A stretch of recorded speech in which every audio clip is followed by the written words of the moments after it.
2006 May 26 പത്തനംതിട്ടയിലെ Koipram station പരിധിയിലുള്ള പുല്ലാട് എന്ന് പറയുന്ന അതിമനോഹരമായ ഗ്രാമം. പോസ്റ്റ് ഓഫീസിലെ ജോലിയിൽ നിന്ന് വിരമിച്ചതിന് ശേഷം ജനാർദ്ദനൻ നായരും ഭാര്യ രമാദേവിയും ആ വലിയ വീട്ടിൽ ഒറ്റയ്ക്കായിരുന്നു താമസിച്ചിരുന്നത്. നാട്ടുകാരുടെ കണ്ണിൽ ഈ വൃദ്ധ ദമ്പതികൾ വളരെ സന്തോഷത്തോടെ സമാധാനത്തോടെ ജീവിക്കുന്ന ഒരു കുടുംബമായിരുന്നു. എന്നാൽ അന്നേ ദിവസം വൈകുന്നേരത്തോടെ ആ വീടിന്റെ മുൻപിൽ ആളുകൾ തടിച്ചു കൂടുന്നതായി ശ്രദ്ധയിൽപ്പെട്ടു. ആളുകൾ പരിഭ്രാന്തരായി ആ വീടിന്റെ മുന്നിൽ ഇങ്ങനെ നിൽക്കുകയാണ്. വീടിന്റെ വാതിൽ മുന്നിൽ നിന്ന് പൂട്ടിയിരിക്കുന്നു. ആളനക്കമൊന്നും കേൾക്കുന്നില്ല. ആളുകൾ ഒരുപാട് തവണ തട്ടി വിളിക്കാൻ ശ്രമിച്ചിട്ടും ആ വീടിന്റെ അകത്തു നിന്നും ആരും വന്നില്ല, വാതിൽ തുറന്നില്ല. എന്നാൽ അല്പസമയത്തിനകം ഭർത്താവ് ജനാർദ്ദനൻ നായർ അദ്ദേഹം പുറത്തേക്ക് എന്തോ ഒരു ആവശ്യത്തിന് വേണ്ടി പോയതായിരുന്നു. പുറത്തു നിന്ന് ഓടി വന്ന അദ്ദേഹം ആളുകൾ വീടിന് മുൻപിൽ തടിച്ചു കൂടിയത് കണ്ട് പെട്ടെന്ന് പരിഭ്രാന്തനാവുകയാണ്. എന്താ കാര്യമെന്ന് നാട്ടുകാരോട് ചോദിച്ചു. നിങ്ങളുടെ ഭാര്യയെ കുറച്ച് സമയത്തിലധികമായി ഞങ്ങളിങ്ങനെ വിളിക്കാൻ ശ്രമിച്ചുകൊണ്ടിരിക്കുകയാണ്. എന്തോ ഒരു പന്തികേട് തോന്നിയിട്ടാണ് ഞങ്ങളോട് വന്ന് നിന്നത്. വീടിന്റെ വാതിലാണെങ്കിൽ മുൻവശത്ത് നിന്ന് പൂട്ടിയിരിക്കുകയാണ്. ഞങ്ങൾ ഒരുപാട് തവണ മുട്ടി വിളിക്കാൻ ശ്രമിച്ചു, പക്ഷേ ആരും തന്നെ വാതിൽ തുറക്കുന്നില്ല. എന്താ പ്രശ്നം എന്നുള്ളത് ഞങ്ങൾക്ക് മനസ്സിലാകുന്നില്ല. എന്താണെങ്കിലും ഒന്നുകൂടി ഒന്ന് വിളിച്ചു നോക്കാം. ഇത്രയും പറഞ്ഞുകൊണ്ട് ജനാർദ്ദനൻ നായരും അവിടെ കൂടിയുണ്ടായിരുന്ന ജനങ്ങളും ആ സ്ത്രീയെ ഒന്നുകൂടി ഒന്ന് വിളിച്ച് എണീപ്പിക്കാൻ വേണ്ടി ശ്രമിക്കുകയാണ്. ഒരുപാട് തവണ വാതിൽ തട്ടി വിളിച്ചു നോക്കുകയാണ്, പക്ഷെ ആരും തന്നെ വാതിൽ തുറക്കുന്നില്ല. പിന്നീട് ഇവർ അക്ഷമരാവുകയാണ്. അദ്ദേഹം പരിഭ്രാന്തനാവുകയാണ്. വീടിന്റെ ഓടാമ്പല് പുറത്തു നിന്നും തുറക്കാൻ ശ്രമിച്ചെങ്കിലും അവർക്കത് തുറക്കാൻ സാധിച്ചില്ല. പിന്നീട് അവരുടെ മുമ്പിൽ ആകെ ഉണ്ടായിരുന്നൊരു വഴി എന്താണെന്ന് വെച്ച് കഴിഞ്ഞാൽ വാതിൽ തല്ലിപ്പൊളിച്ച് അകത്തേക്ക് കയറുക എന്നുള്ളതായിരുന്നു. ഗത്യന്തരമില്ലാതെ അവസാനം അവർ ആ വീടിന്റെ വാതിൽ തല്ലിപ്പൊളിച്ചുകൊണ്ട് അകത്തേക്ക് കയറുകയാണ്. വാതിൽ പൊളിച്ചെത്തി അവർ കണ്ട കാഴ്ച അതിഭയാനകരമായിരുന്നു. ആ വീടിന്റെ അകത്തളമാകെ ചോര കെട്ടിക്കിടക്കുകയായിരുന്നു. അദ്ദേഹം ഉടനെ തന്നെ പോയി തന്റെ ഭാര്യ എവിടെയാണെന്നുള്ളത് സെർച്ച് ചെയ്യാണ്. അങ്ങനെ തിരഞ്ഞു കണ്ടുപിടിച്ച് അവസാനം രമാദേവിയെ കഴുത്തറക്കപ്പെട്ട നിലയിൽ കാണപ്പെട്ടു. ചോരയിൽ കുളിച്ചുകൊണ്ട് ആ പടുവൃദ്ധ കട്ടിലിനോട് ചേർന്ന് അവിടെ കിടക്കുകയാണ്. വീട്ടിലുള്ള സാധന സാമഗ്രികൾ മുഴുവനും വലിച്ചു വാരിയിട്ടതായി കാണപ്പെട്ടു. അദ്ദേഹം ഒന്നിങ്ങനെ ചുറ്റുപാട് കണ്ണോടിച്ച് നോക്കുന്ന സമയത്ത് ആ വീട്ടിൽ ചോര എത്താത്ത യാതൊരു ഭാഗവുമില്ല. തൻ്റെ ഭാര്യയെ ആരോ ഒന്നുകിൽ മോഷണ ശ്രമം, അതല്ലെങ്കിൽ ഇതൊരു കൊലപാതക ശ്രമം എന്ന് തോന്നിക്കുന്ന രീതിയിലുള്ള വലിയൊരു കൊലപാതകം ആ വീട്ടിൽ അദ്ദേഹത്തിന് പ്രസൻസ് ഇല്ലാത്ത സമയത്ത് നടന്നിരിക്കുന്നു. കോയിപ്രം പോലീസിനെ ആരോ വിവരം അറിയിച്ചതിൻ്റെ അടിസ്ഥാനത്തിൽ പെട്ടെന്ന് തന്നെ പോലീസ് വീട്ടിലേക്കെത്തി. പോലീസുകാർ സ്ഥലത്തെത്തിയ ഉടനെ തന്നെ ക്രൈം സീൻ അവിടെ ആദ്യം ലോക്ക് ചെയ്യുകയാണ്. എന്നിട്ട് വീടിനകത്തേക്ക് കയറുന്നു. വീടിനകത്തേക്ക് അവർ കയറി ഗ്ലൗസും മറ്റുള്ള സാധനങ്ങളൊക്കെ ധരിച്ചുകൊണ്ടാണ് കയറുന്നത്. എന്നിട്ട് ആ വീടിൻ്റെ അകം ഒന്ന് പരിശോധിക്കാൻ തുടങ്ങി. എന്നാൽ ഈ പരിശോധന തികച്ചും വിഫലമായിരുന്നു. അവർക്ക് യാതൊരു തെളിവുകളും ആ വീട്ടിൽ നിന്ന് കണ്ടുപിടിക്കാൻ കഴിഞ്ഞില്ല.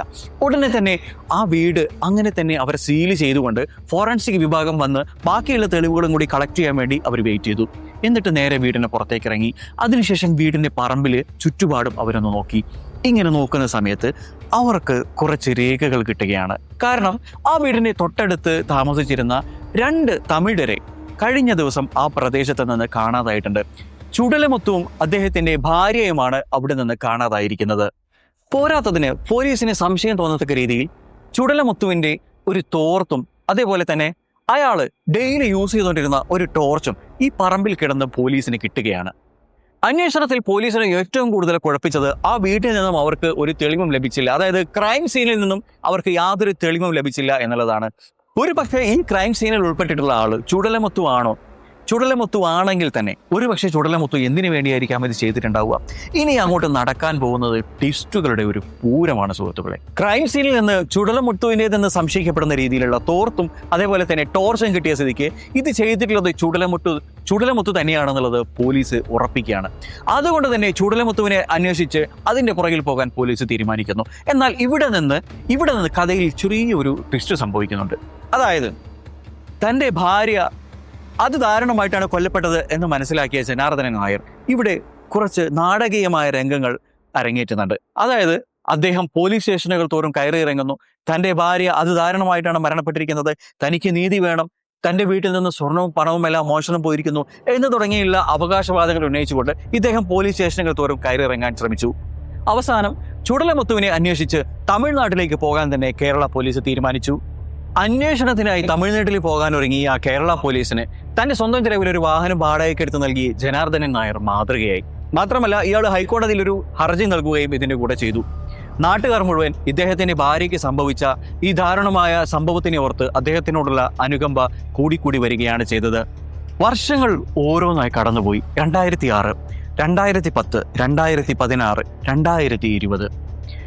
അന്വേഷണം എവിടെയും എത്താതെ ഇങ്ങനെ നീണ്ടു പോയിക്കൊണ്ടിരിക്കുകയാണ്. ചുടലൈമുത്തുവിനെ അന്വേഷിച്ച് തമിഴ്നാട്ടിലേക്ക് പോയ കേരള പോലീസ് പലയിടങ്ങളിലായി തമ്പടിച്ചുകൊണ്ട് ഇയാൾക്ക് വേണ്ടി തിരച്ചിൽ നടത്തി. പക്ഷേ ഇയാളെ എവിടെ നിന്നും കണ്ടെത്താൻ കഴിഞ്ഞില്ല. അങ്ങനെ സ്വാഭാവികമായും ഈ കേസ് ഒരു കോൾഡ് ഫയൽ കേസായി മാറി. ഈ അന്വേഷണമൊക്കെ നടക്കുന്നതിനിടയിൽ ജനാർദ്ദനൻ നായർ താനും തൻ്റെ ഭാര്യയും താമസിച്ചിരുന്ന ആ വലിയ വീട് വിറ്റ് അതൊക്കെ കാശാക്കി വേറൊരു സ്ഥലത്ത് വീടും പറമ്പും മേടിച്ചിട്ട് അവിടെ താമസമായി. ഒരുപക്ഷെ തൻ്റെ ഭാര്യ കൂടെ ഇല്ലാത്ത ആ വീട്ടിൽ, തൻ്റെ ഭാര്യ ദാരുണമായി മരണപ്പെട്ട ആ വീട്ടിൽ താമസിക്കാനുള്ള ഭയം കൊണ്ടോ അതല്ലെങ്കിൽ മറ്റെന്തെങ്കിലും കാരണം കൊണ്ടായിരിക്കാം ഒരുപക്ഷെ ഇങ്ങനെ വീട് വിട്ട് വേറെ സ്ഥലത്തേക്ക് പോയി അവിടെ വീടും പറമ്പൊക്കെ വാങ്ങി താമസിക്കുന്നത് എന്നാണ് ആദ്യം തുടക്കത്തിൽ നാട്ടുകാർ കരുതിയത്. അതുകൊണ്ട് തന്നെ ആ പടുവൃദ്ധനെ സംശയിക്കാനോ സംശയം തോന്നുന്ന രീതിയിൽ അയാളോട് കാര്യങ്ങൾ ചോദിക്കാനോ ആരും മുതിർന്നില്ല. ഈ കോൾഡ് ഫയൽ കേസ് ചില മുതിർന്ന ഉദ്യോഗസ്ഥരുടെ, വളരെ മിടുക്കരായ ഉദ്യോഗസ്ഥരുടെ കയ്യിൽ കിട്ടുന്ന സമയത്ത് അവർക്ക് ചില സംശയങ്ങൾ തോന്നുകയാണ്. കൊല്ലപ്പെട്ട രമാദേവി മരണപ്പെടുന്ന സമയത്ത് രമാദേവിയുടെ കയ്യിൽ കുറച്ച് മുടിയിഴകൾ ഉണ്ടായിരുന്നു. അത് മരണപ്പെടുന്ന സമയത്ത് ഈ കൊല്ലപ്പെടുത്തിയ ആളുമായിട്ട് നടത്തിയ മൽപിടുത്തത്തിനിടയിൽ അവരുടെ കയ്യിൽ വന്നു പെട്ടതാണെന്നാണ് നിഗമനം. എന്നാൽ പറമ്പിൽ നിന്ന് കിട്ടിയ മുടിയിഴകളുമായി ഇത് DNA പരിശോധന നടത്തി നോക്കുന്ന സമയത്ത് ഇത് മാച്ച് ആവുന്നുണ്ടായിരുന്നില്ല. അതായത് ചുടലമുത്തുവാണ് ഈ പറയപ്പെടുന്ന കൊലപാതകം ചെയ്തതെങ്കിൽ ഇതൊരു പക്ഷേ പറമ്പിൽ നിന്നും ടോർച്ചിന്റെ അടുത്ത് നിന്ന് കിട്ടിയ ഈ മുടിയിഴകൾ ചുടലമുത്തുവിന്റെ മുടിയിഴകളുമായി മാച്ച് ചെയ്യേണ്ടതായിരുന്നു. എന്നാൽ അത് മാച്ച് ചെയ്തില്ല. ഇവിടെ ഒരു വലിയ സംശയം ജനിക്കുകയാണ്. സംശയത്തിന്റെ രണ്ടാം ഘട്ടം എന്ന് പറയുന്നത്, അതായത് കൊല്ലപ്പെടുത്തിയ ആള് വാതില് അകത്ത് നിന്ന് പൂട്ടിയിട്ടാണ് പുറത്തേക്ക് പോയിട്ടുള്ളത്. സാധാരണഗതിയിലുള്ള ഒരാൾക്ക് ഒരു പക്ഷേ അങ്ങനെ ചെയ്യണമെന്നുണ്ടെങ്കിൽ വളരെ വിദഗ്ധമായിട്ടുള്ള അറിവ് വേണം. ഇത് ഒരു പക്ഷേ വിദഗ്ധനായിട്ടുള്ള ഏതെങ്കിലും ഒരാളാണ് ചെയ്തതെങ്കിൽ ഒരു പക്ഷേ ഇവിടെ നിന്നും ഇത് ചെയ്തിട്ട് പോവാനുള്ള ഒരു ഗ്യാപ്പ് അവിടെ കിട്ടിയിട്ടുണ്ടായിരുന്നില്ല എന്ന് പോലീസ് മരണപ്പെട്ട സ്ത്രീയുടെ പോസ്റ്റ്മോർട്ടം റിപ്പോർട്ട് പരിശോധിച്ച ശേഷം ഇങ്ങനെ ഒരു കാര്യം കൂടി പറയുന്നുണ്ടായിരുന്നു. ഇതിൽ പറയപ്പെട്ട മറ്റൊരു കാര്യം എന്ന് പറയുന്നത്, ഇവര് പുറത്തു നിന്നും ഈ സ്ത്രീ തുറക്കാത്ത സമയത്ത്, അതായത് രമാദേവി വാതിൽ തുറക്കാത്ത സമയത്ത് ഇത് പുറത്തു നിന്നും തുറക്കാനുള്ള ഒരു ശ്രമം നടത്തിയിട്ടുണ്ടായിരുന്നു. പക്ഷേ അവർക്കത് തുറക്കാൻ കഴിഞ്ഞിരുന്നില്ല. അതുകൊണ്ട് തന്നെ ഈ കൊലപാതകം ഒരു പക്ഷേ എങ്ങനെയായിരിക്കാം ഈ വാതിൽ കൊലപാതകം ചെയ്തതിനു ശേഷം അകത്ത് നിന്ന് പൂട്ടി പുറത്തേക്ക് പോയത് എന്നുള്ളത് ഒരു വലിയ സംശയമായി തന്നെ അന്ന് ആ ഉദ്യോഗസ്ഥർക്ക് തുടർന്നുകൊണ്ടേയിരുന്നു. 2019 അവസാന ഘട്ടത്തിൽ കേസ് ക്രൈംബ്രാഞ്ച് ഏറ്റെടുക്കുകയാണ്. ക്രൈംബ്രാഞ്ച് ഏറ്റെടുത്തതോടുകൂടി കേസിന്റെ 0 to 100 പഠിക്കാൻ വേണ്ടി അവർ ആദ്യം തീരുമാനിക്കുകയാണ്. അവർ ചുടലൈമുത്തു എന്ന് പറയുന്ന ഈ ക്യാരക്ടർ ജീവിച്ചിരിപ്പുണ്ടോ എന്നുള്ളതിനെ പറ്റിയാണ് ആദ്യം അന്വേഷിച്ചത്. അന്വേഷണത്തിന്റെ ഭാഗമായി ഇവർ ആദ്യം തമിഴ്നാട്ടിലേക്ക് പോകുന്നു. എന്നിട്ട് ഒരുപാട് മാസങ്ങൾക്ക് ശേഷമുള്ള അന്വേഷണത്തിനൊടുവിലാണ് അംബാസമുദ്രത്തിന്റെ അടുത്ത് വെച്ചിട്ട് ഈ ചുടലമുത്തുവിന്റെ ഭാര്യ എന്ന് പറയപ്പെടുന്ന സ്ത്രീയെ അവിടെ വെച്ച് കണ്ടുകിട്ടുന്നു. ഇവിടെ വെച്ച് കേസിലെ മറ്റൊരു വഴിത്തിരിവുണ്ടാവുകയാണ്. ഈ സ്ത്രീയുമായി സംസാരിച്ചപ്പോൾ ഈ സ്ത്രീ നൽകിയ ചില വിവരങ്ങൾ ഇവർക്ക് ഈ പഴയ കേസിന്റെ വിവരങ്ങളുമായി ഒത്തുപോകാൻ കഴിയാത്ത ചില ഞെട്ടിപ്പിക്കുന്ന വെളിപ്പെടുത്തലുകളായിരുന്നു. ഇത് കേസിന്റെ ഗതിയെ മൊത്തത്തിലൊന്ന് തകിടം മറിക്കുകയാണ്. ആ സ്ത്രീ പറഞ്ഞത് ഇപ്രകാരമാണ്: അന്ന് ചില കുടുംബ പ്രശ്നങ്ങൾ കാരണമാണ് ഞങ്ങൾക്ക് നാട് വിട്ടു വരേണ്ടത് വന്നത്. മാത്രമല്ല, ഈ സംഭവങ്ങളൊക്കെ വർഷങ്ങൾ കഴിഞ്ഞപ്പോഴത്തേക്കും ചുടലമുത്ത് മരണപ്പെട്ടിരുന്നു. അന്നേ ദിവസം, അതായത് ഈ ക്രൈം നടക്കുന്ന ദിവസം ഞങ്ങൾ ആ ഗ്രാമത്തിൽ പോലും ഉണ്ടായിരുന്നില്ല. ഇത്രയും കാര്യങ്ങളാണ് ആ സ്ത്രീ പറഞ്ഞത്. സത്യത്തിൽ ഈ സ്ത്രീ ഇത്രയും കാര്യങ്ങൾ പറഞ്ഞു കേട്ടപ്പോൾ ആ പോലീസുകാർക്ക് വീണ്ടും ചില സംശയങ്ങൾ തോന്നുകയാണ്. തങ്ങൾക്ക് ഈ കേസുമായി യാതൊരു ബന്ധമില്ലെന്ന് അവരിങ്ങനെ റിപ്പീറ്റ് ചെയ്ത് പറഞ്ഞുകൊണ്ടേയിരുന്നു. പിന്നീട് വേറൊരു കാര്യം കൂടി പറയുകയാണ്. വർഷങ്ങളായി മൂടിവെച്ച മറ്റൊരു സത്യമായിരുന്നു അത്. അതായത് ഈ സ്ത്രീ കൊല്ലപ്പെട്ട ദിവസം തന്നെ അന്വേഷണ സംഘത്തിന് ചുടലമുത്തുവിൻ്റെതെന്ന് പറയപ്പെടുന്ന ടോർച്ചും തോർത്തും ഒക്കെ ഈ പറമ്പിൽ നിന്ന് കിട്ടി എന്ന് പറയപ്പെടുന്നു. എന്നാൽ സ്ഥിരമായി ഈ പറമ്പിൽ ജോലിക്ക് പോയിക്കൊണ്ടിരുന്ന ചുടലമുത്തുവും അദ്ദേഹത്തിന്റെ ഭാര്യയും ഒരു ദിവസം യാദൃശ്ചികമായിട്ടാണ് ഈ ടോർച്ചും അതേപോലെ തന്നെ അദ്ദേഹത്തിന്റെ ഈ തോർത്തും ഒക്കെ അവിടെ വെച്ച് മറന്നു പോകുന്നത്. എന്നാൽ ആരോ മനഃപൂർവ്വം ഈ ടോർച്ചും തോർത്തും ഒക്കെ അവിടെ എടുത്തു വെച്ചിട്ട് പിന്നീട് ഈ ക്രൈം സീനിൽ കൊണ്ടിട്ടതാകാനാണ് സാധ്യത എന്നാണ് ഈ സ്ത്രീ പോലീസിനോട് പറഞ്ഞത്. സത്യത്തിൽ ക്രൈംബ്രാഞ്ച് ഉദ്യോഗസ്ഥർ ഈ വിവരങ്ങൾ കേട്ടപ്പോൾ ഞെട്ടിപ്പോയി. കാരണം കഴിഞ്ഞ 17 വർഷമായി കേരള പോലീസിന് ശേഷം തങ്ങളാണ് ഈ കേസിന് പിന്നിൽ അന്വേഷണം നടത്തിക്കൊണ്ടിരിക്കുന്നത്. തങ്ങൾക്ക് സംശയം തോന്നുന്ന രീതിയിലുള്ള യാതൊരു പ്രവർത്തനങ്ങളും ചുടലമുത്തുവിൻ്റെയോ അദ്ദേഹത്തിന്റെ ഭാര്യയുടെ പക്കൽ നിന്ന് ഇതുവരെ വന്നിട്ടില്ല താനും. പിന്നെ ഈ ക്രൈം സീനിൽ ആകെ സംശയിക്കാൻ പറ്റുന്ന ഒരാളാരാണ്? സ്വാഭാവികമായും ഈ സ്ത്രീയുടെ കൂടെ ആ വീട്ടിൽ താമസിച്ചിരുന്ന ജനാർദ്ദനൻ നായർ എന്ന് പറയുന്ന 75 വയസ്സുകാരനായ ആ റിട്ടയർഡ് ഉദ്യോഗസ്ഥനാണ്. പറയേണ്ടതില്ലല്ലോ, ക്രൈംബ്രാഞ്ച് ഉദ്യോഗസ്ഥരുടെ അന്വേഷണം ആ 75-കാരനായ പടുവൃദ്ധനിലേക്ക് നീളുകയാണ്. ക്രൈംബ്രാഞ്ച് ഉദ്യോഗസ്ഥർ ഇയാളെ ചോദ്യം ചെയ്യാനായി ഓഫീസിലേക്ക് വിളിച്ചു വരുത്തി. തുടക്കത്തിൽ തനിക്കൊന്നും അറിയില്ലെന്നും തൻ്റെ ഭാര്യ മരിച്ച സങ്കടം ഇതുവരെ തന്നെ വിട്ടുപോയിട്ടില്ലെന്നും പറഞ്ഞുകൊണ്ട് ഇയാൾ കണ്ണീര് നാടകമൊടുക്കി.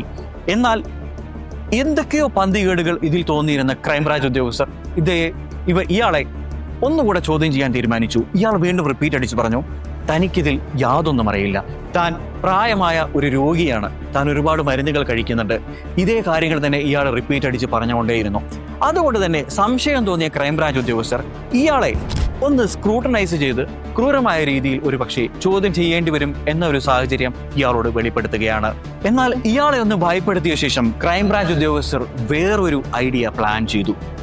ഇയാളുടെ രക്തസാമ്പിളും അതേപോലെ തന്നെ മുടിയുടെ സാമ്പിളും കളക്ട് ചെയ്തുകൊണ്ട് അന്ന് രമാദേവി ഈ ക്രൈം സീനിൽ നിന്ന് രമാദേവിയുടെ കയ്യിൽ നിന്ന് കിട്ടിയ ആ മുടി സാമ്പിളും അതേപോലെ തന്നെ ക്രൈം സീനിൽ നിന്ന് കിട്ടിയ രക്തസാമ്പിളുകളുമായിട്ട് മാച്ച് ചെയ്ത് നോക്കാൻ, DNA ടെസ്റ്റ് ചെയ്ത് നോക്കാൻ പോലീസ് തീരുമാനിക്കുകയാണ്. എന്നാൽ റിസൾട്ട് വന്നപ്പോൾ ക്രൈംബ്രാഞ്ചിന്റെ ഫൈൻഡിങ്സ് 100% ശരിയാണെന്നുള്ള രീതിയിലേക്കാണ് വന്നത്. അതായത് കൊല്ലപ്പെട്ട ദിവസം രമാദേവിയുടെ കയ്യിൽ നിന്ന് കണ്ടുകിട്ടിയ ആ രക്തസാമ്പിളുകളും അതേപോലെ തന്നെ ആ മുടിയുടെ സാമ്പിളുകളും ജനാർദ്ദനൻ നായരുടേതാണെന്ന് 100% വ്യക്തമായിരിക്കുകയാണ്. ഇതും ഈ തെളിവുകളും അതേപോലെ തന്നെ ആ വാതിലിന്റെ കാര്യങ്ങളും കൂടി ഉൾപ്പെടുത്തി പോലീസ് ജനാർദ്ദനൻ നായരെ ചോദ്യം ചെയ്യാൻ തീരുമാനിച്ചു. ഇങ്ങനെ ചോദ്യം ചെയ്ത സമയത്ത്, തെളിവുകൾ മുൻനിർത്തി ചോദ്യം ചെയ്ത സമയത്ത് ജനാർദ്ദനൻ നായർ എന്ന് പറയുന്ന ആ പടുവൃദ്ധനായ ക്രൂര കൊലയാളിക്ക് പിടിച്ചു നിൽക്കാൻ കഴിഞ്ഞില്ല. അവിഹിത ബന്ധങ്ങളെക്കുറിച്ചുള്ള സംശയവും അതേപോലെ തന്നെ മറ്റു ചില കുടുംബ പ്രശ്നങ്ങളുമാണ് തന്നെ ഭാര്യയെ കൊലപ്പെടുത്താനുള്ള കാരണം എന്നാണ് ജനാർദ്ദനൻ നായർ പോലീസിനോട് പറഞ്ഞത്. അന്നേ ദിവസം രാത്രി ഇവർ തമ്മിൽ വലിയ വഴക്കുണ്ടാവുകയാണ്.